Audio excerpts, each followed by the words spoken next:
Nasa Malaysia na si Pangulong Ferdinand R. Marcos Jr. kasama si First Lady Liza Marcos at ang Philippine Delegation para sa 47th ASEAN Summit. Makikibahagi ang Pangulo sa pagpupulong ng ASEAN leaders para pagtibayin ang ASEAN centrality at talakayin ang iba't ibang isyu sa rehiyon, kabilang na ang ekonomiya, South China Sea at climate change. Yan ang ulat ni Rod Lagusad. Suportado ni Pangulong Ferdinand R. Marcos Jr. ang chairship ng Malaysia at ang vision nito kung saan itinataguyod ang makabuluhan, inclusive at sustainable development. Ayon sa Pangulo, kasama sa mapag-uusapan na ang issue sa South China Sea, ang sitwasyon sa Myanmar, ang banta pagdating sa regional peace and maritime security at ang epekto ng climate change, pabago-bagong lagay ng ekonomiya at transnational crime. I will continue to champion our advocacies in promoting an open, inclusive and rules-based international order, and for the peaceful resolution of disputes in accordance with international law. I will also highlight the Philippines' commitment to rules-based multilateral trading system, a vital compass as we navigate today's complex geo-economic challenges.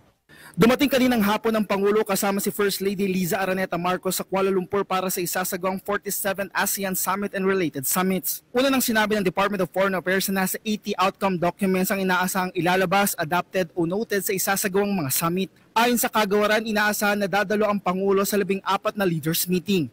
Dadalo rin ang Pangulo sa 3 signing ceremonies, kabilang narito ang paglagda ng Pangulo sa Declaration of the Admission ng Timor-Leste bilang ika-11 miyembro ng ASEAN. Kasama din sa sasaksihan ng Pangulo ang paglagda sa Second Protocol to Amend ng ASEAN Trade in Goods Agreement o ang ATIGA at ang ASEAN-China Free Trade Area 3.0 upgrade kung saan ayon kay DFA spokesperson Angelica Escalona, inaasahan na makakatulong sa micro, small and medium enterprises. Habang pagdating sa usapin ng Code of Conduct sa South China Sea, makikipag-ugnayan ng bansa sa ASEAN member states at sa China para sa pagkakaroon ng substantive at legally binding Code of Conduct sa South China Sea. Kaugnay nito, ilang beses na nagkaroon ng insidente ng pangharas sa West Philippine Sea na bahagi ng Exclusive Economic Zone ng Pilipinas. Bukod sa mga ito, sa huling araw ng summit sa araw ng Martes, magkakaroon ng closing at handover ceremony ng ASEAN chairship mula sa Malaysia patungo sa Pilipinas.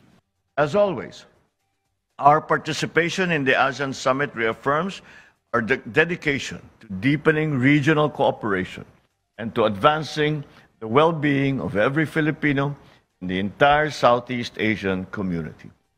The strength of ASEAN depends in the individual strength and prosperity of its members. Thus, we are strengthening our bureaucracy, making it more responsive, accountable, and transparent in serving Filipino people. Kasabay nito, inaasahan rin ang pagkakaroon ng Pangulo ng bilateral meetings sa iba pang mga leader sa sidelines ng naturang mga summit. Bukas araw ng Linggo ay opisyal ng bubuksan ng 47th ASEAN Summit and related summits. Rod Lagusad para sa Pambansang TV sa Bagong Pilipinas.